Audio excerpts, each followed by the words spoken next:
Hello, everyone, and welcome to the first episode of One to Wicked. My name is Madison Timmons. I am JT Timmons. And you might know us from our other podcast, The Most Haunted City on Earth, presented by the Savannah Underground. But JT and I decided that we were going to do a little podcast with just ourselves to expand upon all the ghostly things that we like to talk about. Absolutely. So this is pretty much going to be a podcast of talking about spirits that aren't necessarily confined to Savannah. We're going to talk about the most malevolent spirits around the world, and we're going to rate them from 1 to wicked. And that is kind of based on our judgment of what we consider wicked, I guess. Yeah, absolutely. So I'm going to go ahead and talk about the stories of the spirits, kind of what they're known to do and things like that, and then we'll go about it rating. And JT will give his commentary as the... yes, I'm just here for the dad jokes. Yes, he's here for the commentary. dad jokes. Yes, absolutely. And for those of you who might be joining us who have never seen The Most Haunted City on Earth, definitely go check it out. We're on all streaming platforms and whatnot. But also, to further introduce myself to those of you who might not know me, so I am a clairvoyant psychic. So essentially, I've been able to see spirits since the day I was born. So you can imagine how happy my parents were about that. But also, I have kind of leaned into that to really study the paranormal. I love spirits of all sorts. I've taken courses on demonology. I have gone paranormal investigating. I've encountered plenty of spirits on my own time in general. So I would definitely say I'm a paranormal expert of sorts. And For sure. JT, would you like to introduce yourself a little bit Yeah, further? absolutely. I am a film director. I am a thespian. I direct lots of theater. We have a theater here called the Savannah Underground. She's my wife, by the way. Yeah, We're if you married. couldn't guess by the last name. Yeah, I know, right? Well, I don't want them to think that we're like brother and sister or something. Ew. Well, I know it's It's not that kind of podcast. I know we're from the Okay. South, but oof. Okay, heard that. But yeah, so what else? Yeah, I love horror films. Horror films are, they're my life. Like, Tremors, 1990 is my favorite movie ever. So yeah, that's where we are. And I'm really excited to start this podcast because I love malevolent spirits. I love just really, really dark, scary haunts. Like the most of you, the most of our listeners, we like the dark stuff. Absolutely. So I'm excited to give my opinion and rate us some ghosties. Cool. Well, enough of us blabbering about ourselves, I guess. Let's go ahead and get into it. So our first spirit that we're going to talk about on this podcast is one of my favorites. It's Robert the Doll. Ooh. I know. A lot of people like to talk about when they go into the realm of haunted dolls, they like to talk about Annabelle. But personally, I think Robert the Doll might be more sinister than Annabelle. So even though Annabelle got her own movie, I believe Robert the Doll also got his own horror movie. Yes, I remember. I'm telling you, I'm pretty sure it came out like a couple years ago. It didn't do well. I'm gonna Google this. Yes, go ahead and Google it. But that's crazy. But yes, so Annabelle, in my opinion, is a little bit less sinister because she has a more focused approach to attacking mortals. No way. Robert. It is a 3.1 out of 10 on It's IMDb. not great. And then there's a 2016, The Curse of Robert the Doll, which is also a 3.1. Both of them are 3.1s. I don't know what... Apparently, Robert should have gone to the Conjuring universe instead of going out on his own. Yeah, right? Let's not talk too much about it, though. Like, he's a good guy. Let's just... Yeah. So you'll understand why we say that. Let's be sweet to Robert. But let's go ahead and dive into it. So a little bit about Robert's story. So Robert was a handmade doll, actually. He was made by the Steiff Company of Germany and was made around the late 1890s to early 1900s. Okay. So he honestly is frightening looking now, But when he was created, he was meant to allegedly look like the owner, who was named Robert Gene Otto. Okay. And so, but he just goes by Gene. So Gotcha. that way we can decipher between Robert the doll and Gene, the owner, because that's got a lot to do with this story. But he was stuffed with a wooden wool known as Excelsior? Okay. Something like that. But the reason why people believe that he might have been created in the image of Gene is because there's a photo, and we can insert it into the podcast here, where Gene is wearing a sailor's outfit as a child, and he looks like a spitting image of what Robert the doll looks like. Really? Yeah, because Robert the doll is wearing a sailor's outfit. So because Robert the doll was gifted to Gene from his grandfather, a lot of people believe that his grandfather purchased this custom doll and gave the doll makers the photo that you're seeing. Are dolls usually stuffed with Excelsior? No. Oh. But I think that could have just been a product of that time period, because it's the late 1890s. Because it sounds like a Harry Potter spell. Right, it does. It does sound like a Harry Potter. Excelsior. Yeah, to erase something, that's what it would sound like, Excelsior.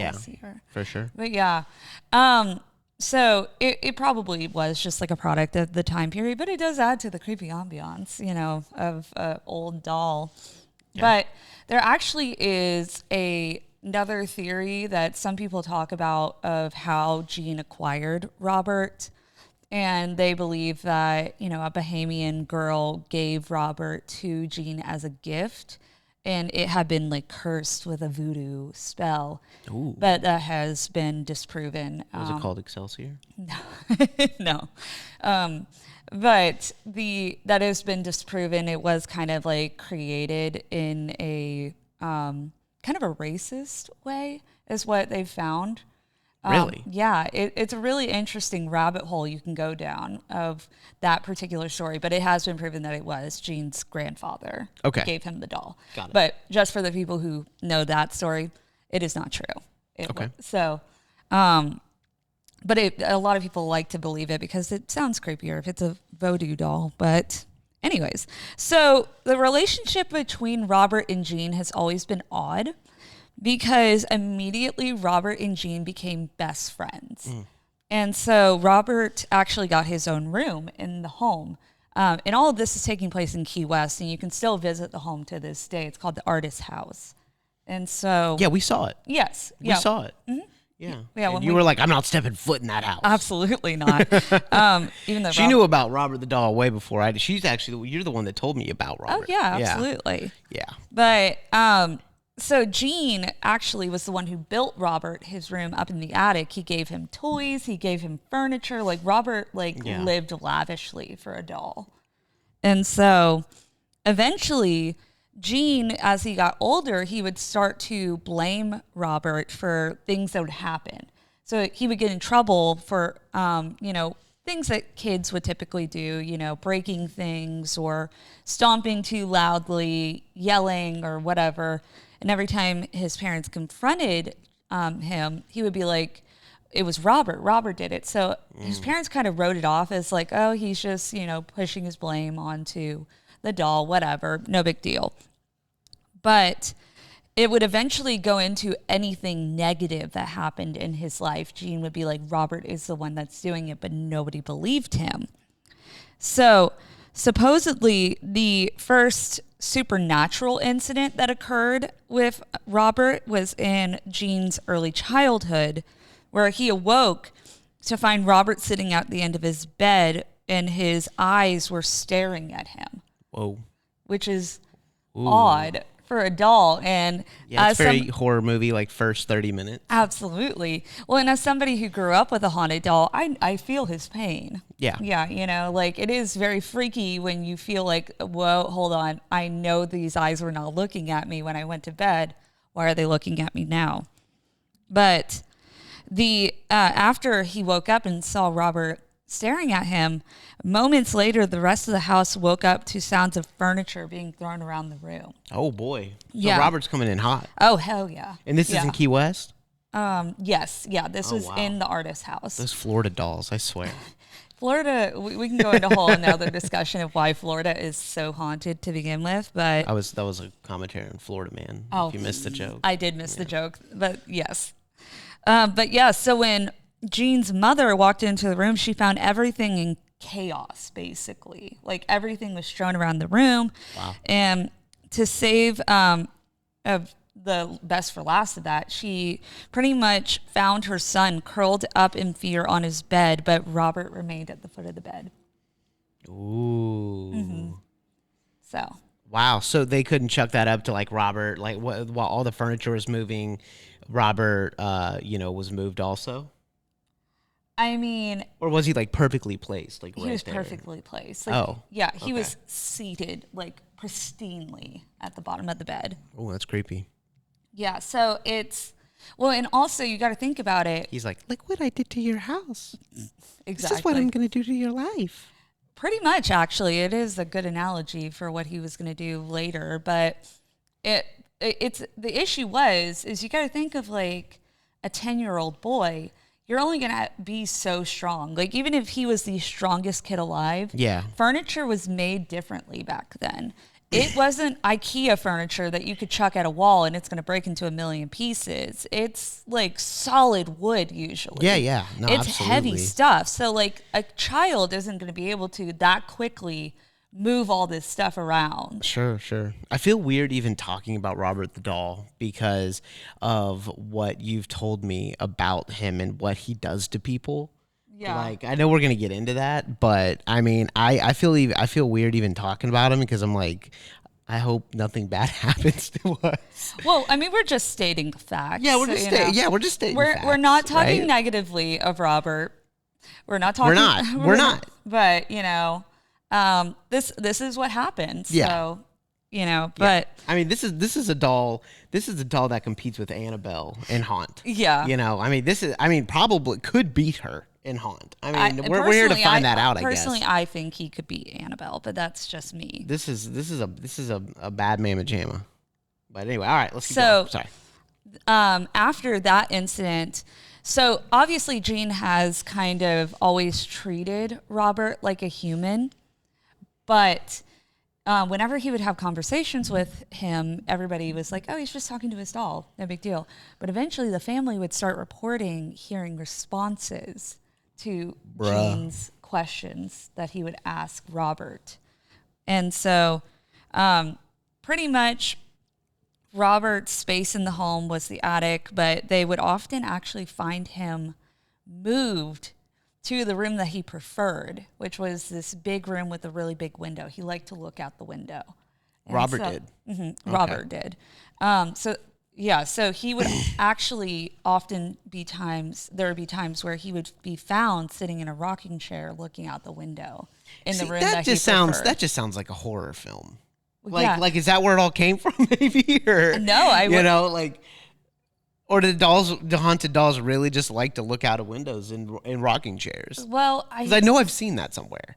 Well, I feel like you're probably picking up on what was that Goosebumps book, Night of the Living Dead? No, Night of the Living Dummy. Oh yeah, yes, that one. Yeah. I feel like that's where you're getting this Maybe. idea from because it does feel very similar. And I don't know if the dummy was looking out. Maybe it was. I don't know. And maybe R.L. Stein was a little inspired by Robert the Doll. I'm sure a lot of the doll, like even Chucky, Yeah. maybe.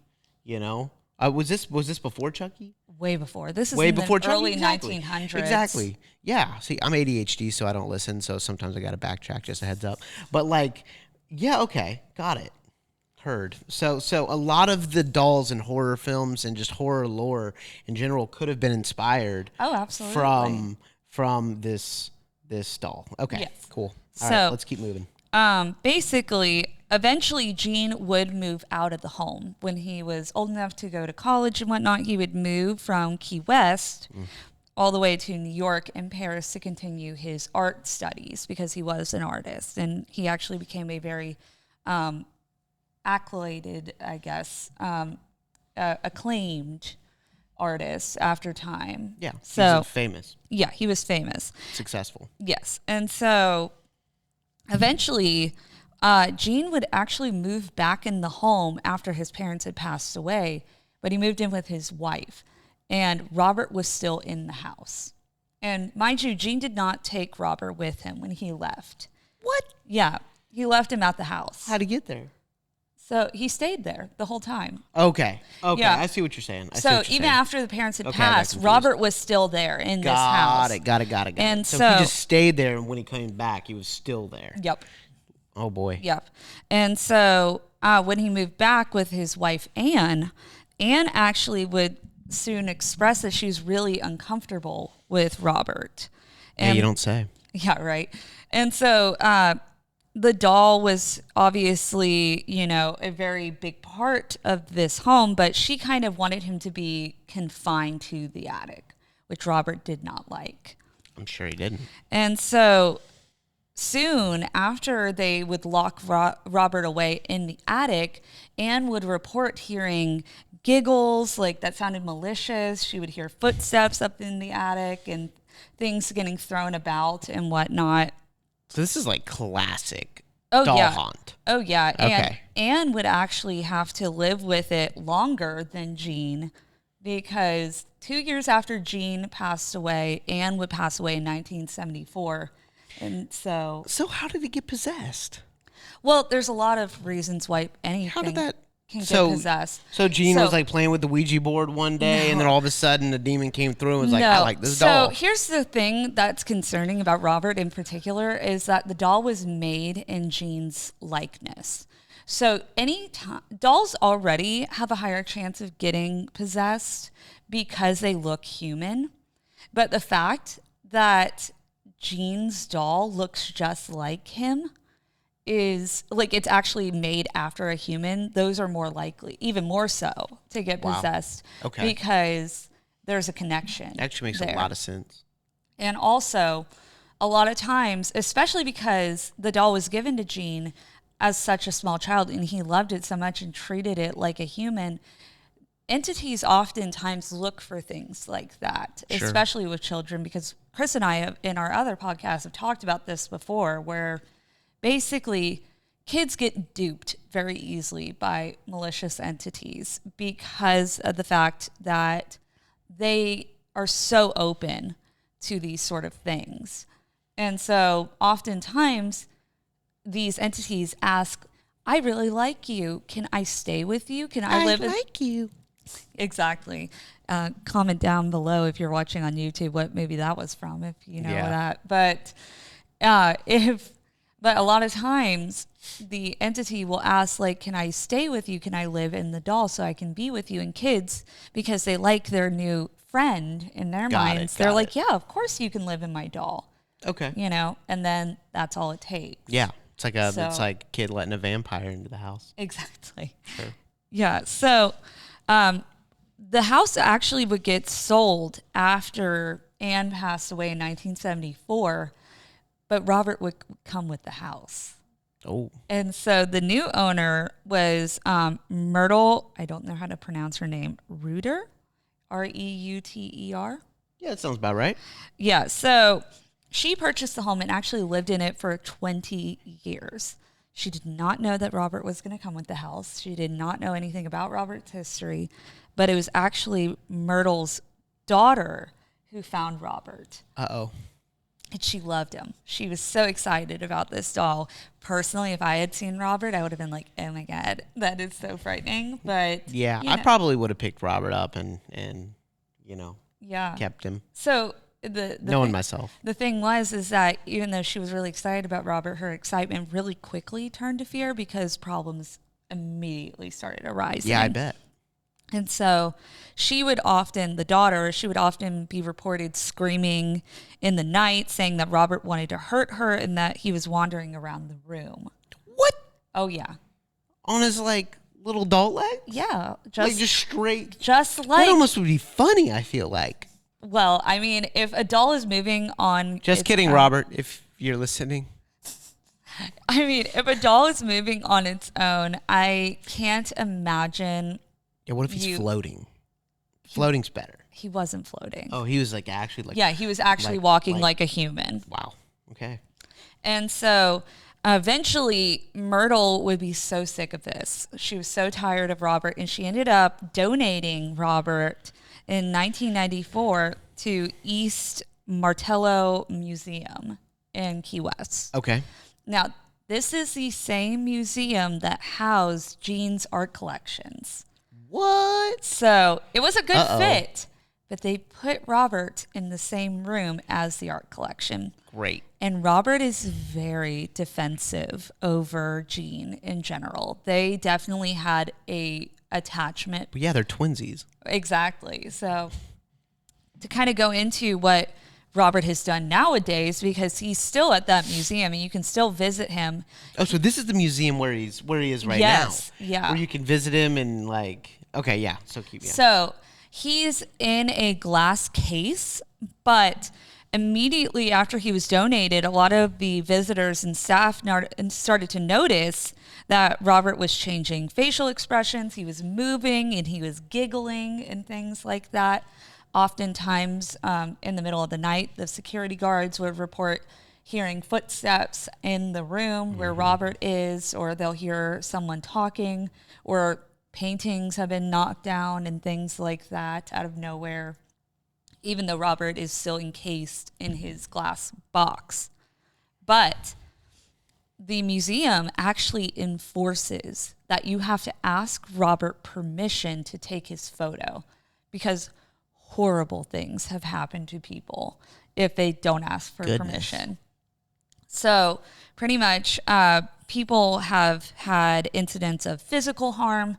They've had car accidents. People have gotten divorces. They've lost their jobs, all after they took a photo of Robert without his permission. Oh, boy. One of the stories that I remember particularly, one of the first stories that I heard of with Robert the Doll, was this man who was just a big skeptic in the paranormal in general. He went and visited Robert the Doll, and he actually took a photo and he rode his motorcycle there. And when he was riding home, he got into a horrendous motorcycle accident. And I believe he passed away after. Oh, boy. Yeah, so it's Robert's for got real. a kill count. Well, it's interesting because when you go to visit him, his box is like littered with letters and things of that nature, gifts from people trying to appease Robert. And From all the girls who love Ted Bundy? Bruh. But they're trying to appease him by trying to say, like, I'm so sorry, Robert, please forgive me, please take this curse off of me. But I don't think any of that is actually... Oh, these are like notes asking him for forgiveness. What? Yeah. What? Yeah, we could probably insert photos. I'm sure there's photos online of my gosh. the box covered in letters and stuff. He is malicious. Oh yeah. And so he also gets gifts from people. Like, people come to the museum and they leave gifts like offerings for Robert to gain his favor, because they're just so afraid to even be in the room with him that I'm afraid to be in a room with him. Yeah, exactly. Are you? Well, yeah, that's why we didn't visit him. Yeah, we didn't. We went to Key West. West. You know, normally you and I, we're spoopy people. We right? are. We love the spoop year round. I mean, we dress like this year round. We're in Halloween clothes right now for all the people listening on the podcast.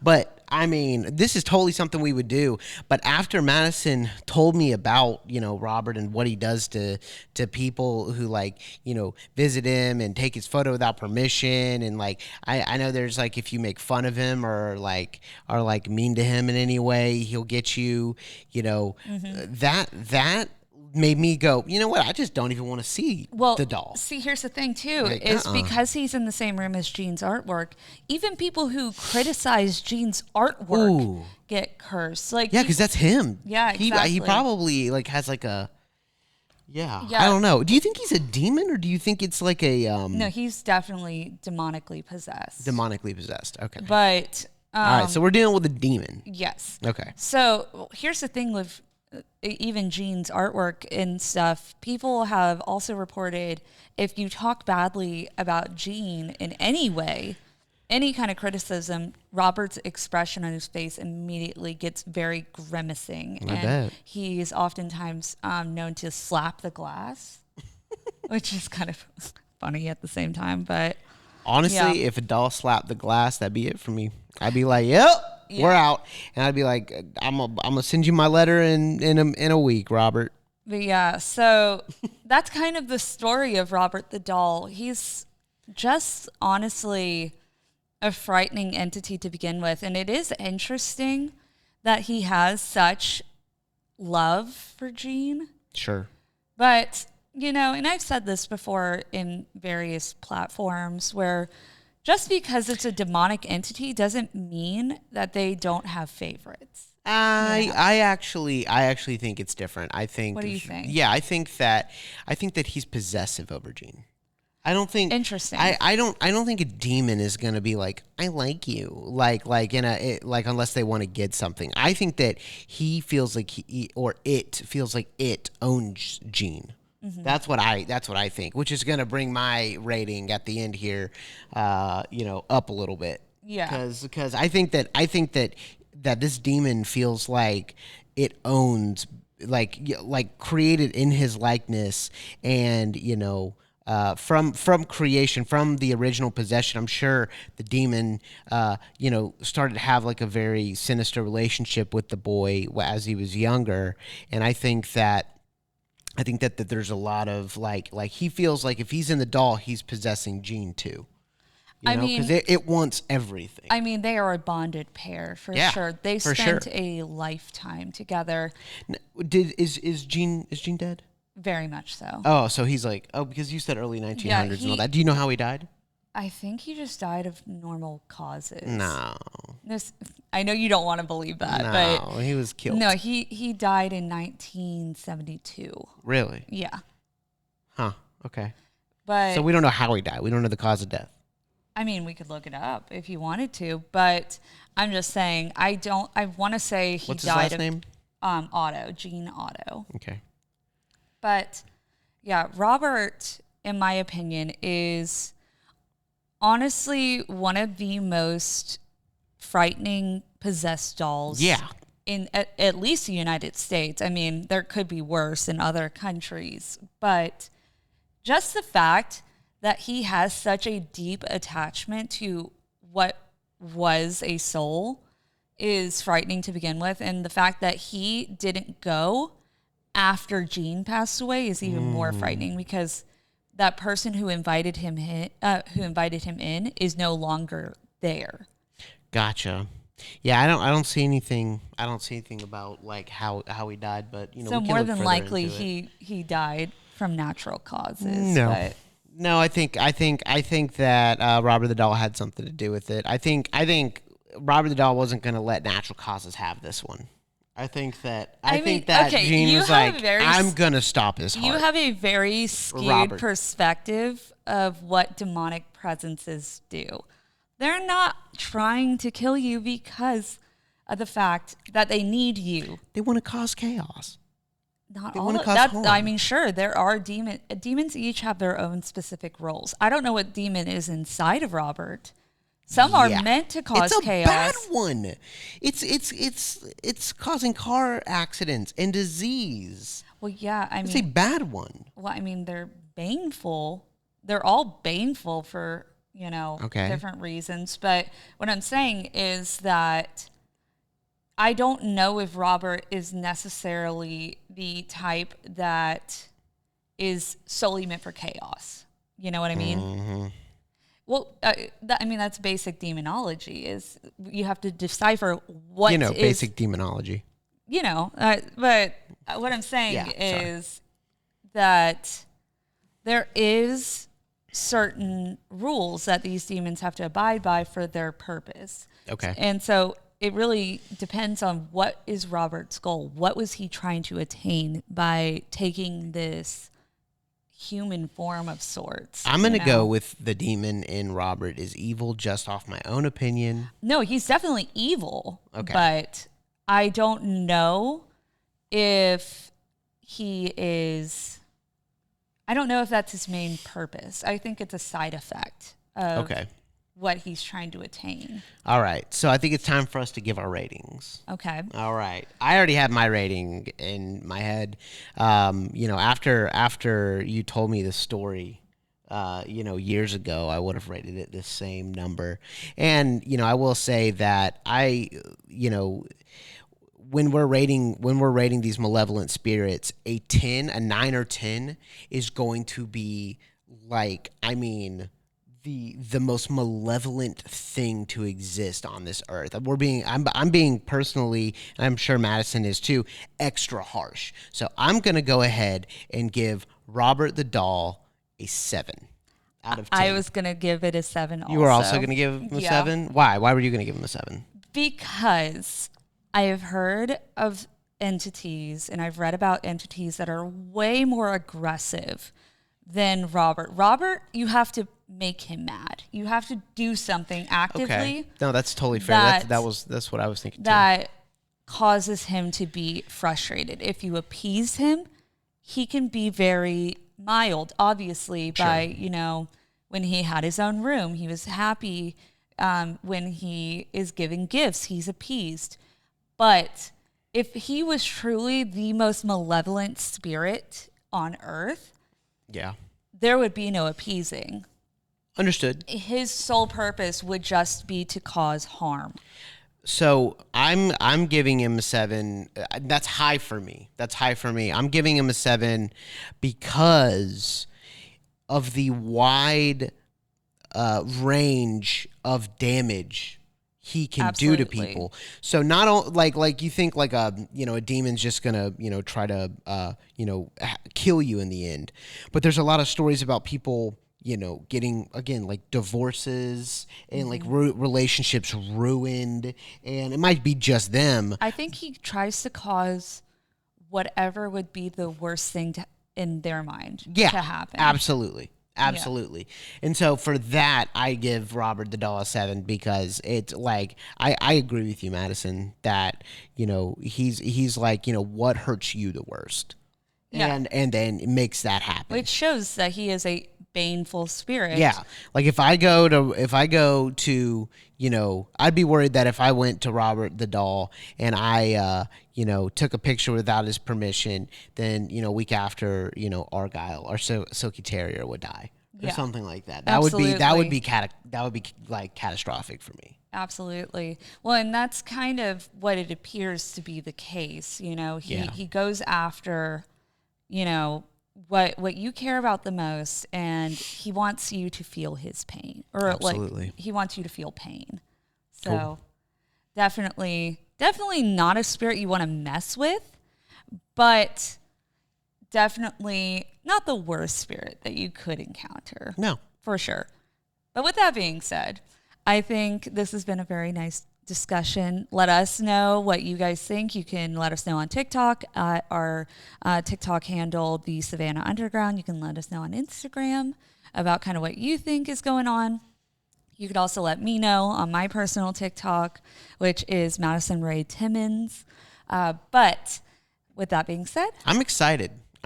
This is going to be a really cool podcast. I agree. Like we got a lot of cool things coming up for y'all. Yeah, So, this is what I love to do in my free time, is just to read about malevolent spirits. And so it really works. so, yeah, it works out. Yeah. But we will see you guys in the next week or so. We'll have lots of content rolling out for you and all that coming up shortly. So my name is Madison Timmons. And I am JT Timmons. And stay spooky, y'all.